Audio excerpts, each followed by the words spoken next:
नमस्कारम। अब हम पढ़ते हैं activity 6.4 10th class biology. Take some freshly prepared lime water in a test tube. कि एक टेस्ट ट्यूब के अंदर ताजा बना हुआ लाइम वाटर ले लीजिए। फ्रेशली प्रिपेयर्ड लाइम वाटर का मतलब है कि एक्सपेरिमेंट करने से 1 मिनट पहले ही आपको बनाना है, तुरंत बनाना है। यानी ऐसा नहीं कि कई दिन पहले बना हुआ हो, यानी ताजा तुरंत बना हुआ फ्रेशली प्रिपेयर्ड लाइम वाटर ले लीजिए। जैसे कि इस डायग्राम में दिखा रखा है, ये हमने टेस्ट ट्यूब ले ली और इसके अंदर हमने डाल लिया freshly prepared lime water. Blow air through this lime water. अब इस लाइम वाटर के अंदर आपने हवा फूकनी है, यानी एयर को ब्लो करना है। जैसे इस डायग्राम में दिखा रखा है कि आप एक स्ट्रॉ ले लीजिए या कोई एक ट्यूब ले लीजिए और उस ट्यूब के जरिए आपने इसमें फूक मारनी है इस लाइम वाटर के अंदर। Note how long it takes for the lime water to turn milky. और ये नोटिस कीजिए कि फूक मारने के बाद कितना समय लगता है इस लाइम वाटर को मिल्की होने में। यानी क्या होगा, जैसे ही आप इसमें फूक मारते हो तो ये दूध जैसा सफेद होने लगता है। तो आपने नोट करना है कि अपने ध्यान देना है कि कितने टाइम बाद जो है ये लाइम वाटर जो है मिल्की होने लगेगा, यानी दूध जैसा सफेद होने लगेगा।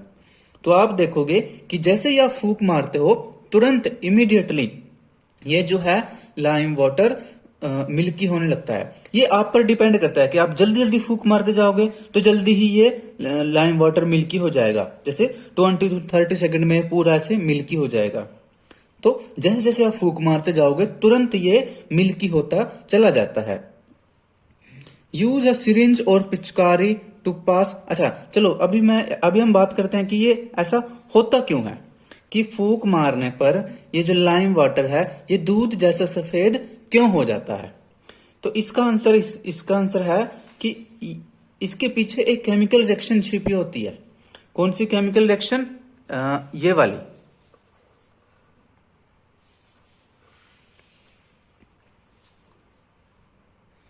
ये मैंने लिख रखी है। तो ये वाली केमिकल रिएक्शन होती है। जो लाइम वाटर होता है उसका केमिकल फॉर्मूला है CaOH ट्वाइस, यानी कि कैल्शियम हाइड्रोक्साइड। इसको लाइम वाटर कहते हैं और इसको स्लेक्ड लाइम भी कहते हैं। कैसे बनता है ये? चूना ले लेते हैं, उसका केमिकल फॉर्मूला होता है कैल्शियम ऑक्साइड CaO। चूने को पानी में घोल देते हैं तो चूने का पानी जो बन जाता है उसी को बोलते हैं लाइम वाटर या स्लेक्ड लाइम। तो लाइम वाटर ले लिया। जब आप इसमें फूक मारते हो तो क्या आपको पता है कि जब हम सांस लेते हैं तो हमारी बॉडी ऑक्सीजन यूज कर लेती है और जब हम सांस बाहर निकालते हैं तो उसमें हमारी बॉडी कार्बन डाइऑक्साइड बाहर निकालती है। हम काफी सालों से पढ़ते आ रहे हैं कि हम ऑक्सीजन अंदर लेके जाते हैं, कार्बन डाइऑक्साइड गैस बाहर निकालते हैं। तो जब आप फूक मारते हो उस फूक में कार्बन डाइऑक्साइड गैस होती है। वो कार्बन डाइऑक्साइड गैस चूने के पानी यानी लाइम वाटर से रिएक्ट करती है, कैल्शियम हाइड्रोक्साइड से रिएक्ट करती है और क्या बनाती है? कैल्शियम कार्बोनेट बनाती है, जिसका फॉर्मूला है CaCO3। कैल्शियम कार्बोनेट बनाती है। कैल्शियम कार्बोनेट सफेद होता है, प्लस में वाटर बनाती है। तो वाटर तो टेस्ट ट्यूब में रह ही जाएगा और ये जो कैल्शियम कार्बोनेट है ये सफेद होता है, व्हाइट होता है। इसलिए जो वो सॉल्यूशन है लाइम वाटर का वो दूध जैसा सफेद यानी मिल्की व्हाइट हो जाता है। आप अपने क्लास में वो देखते हो ना, ब्लैक बोर्ड पे जो टीचर चौक यूज करते हैं, वो चौक क्या होते हैं? सफेद होते हैं, है ना, सफेद वाले चौक। वो क्या है? कैल्शियम कार्बोनेट ही होते हैं। तभी वो देखो तो वो चौक जो है वो सफेद होते हैं, कैल्शियम कार्बोनेट। ऐसे ही ये हमारा मिल्की वाटर भी जो है, ये जो लाइम वाटर है ये मिल्की हो जाता है।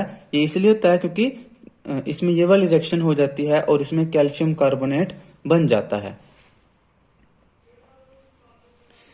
यूज अ सिरिंज और पिचकारी to pass air through some fresh lime water taken in another test tube figure 6.7। कि एक और टेस्ट ट्यूब ले लीजिए, उसमें भी फ्रेश लाइम वाटर ले लीजिए और इसमें आपने क्या करना है? किसी सिरिंज की हेल्प से या किसी पिचकारी की हेल्प से इसमें आपने हवा डालनी है। जैसे इस डायग्राम में दिखा रखा है, खाली सिरिंज या खाली पिचकारी की हेल्प से आपने इसमें हवा डालनी है। Note how long it takes for this time water to turn milky.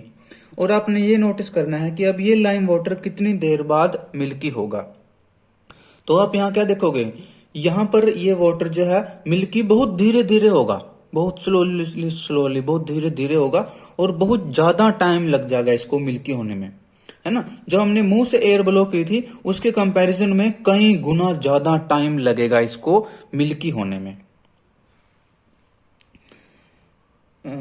What does this tell us about the amount of carbon dioxide in the air that we breathe out? अच्छा चलो, इस question से पहले हम यहाँ तक पहले solve करते हैं इसको।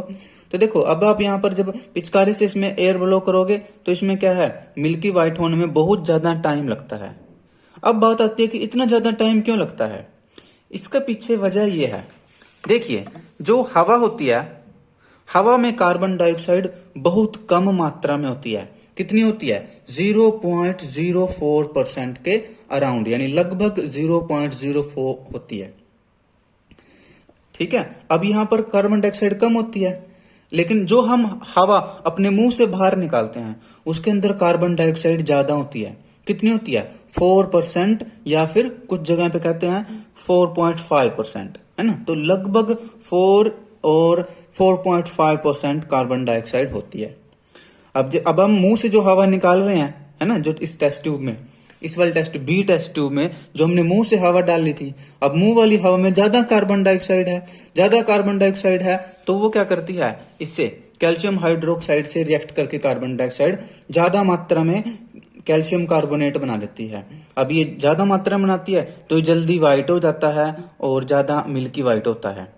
लेकिन जो ये ए वाली टेस्ट ट्यूब है इसमें एटमॉस्फेयर की हवा आ रही है, और एटमॉस्फेयर की हवा में क्या है, सिर्फ कम है, 0.04% कार्बन डाइऑक्साइड है, यानी बहुत कम है, 1% भी नहीं है, आधा परसेंट भी नहीं है। देखो, आधे से आधा परसेंट भी कार्बन डाइऑक्साइड नहीं है।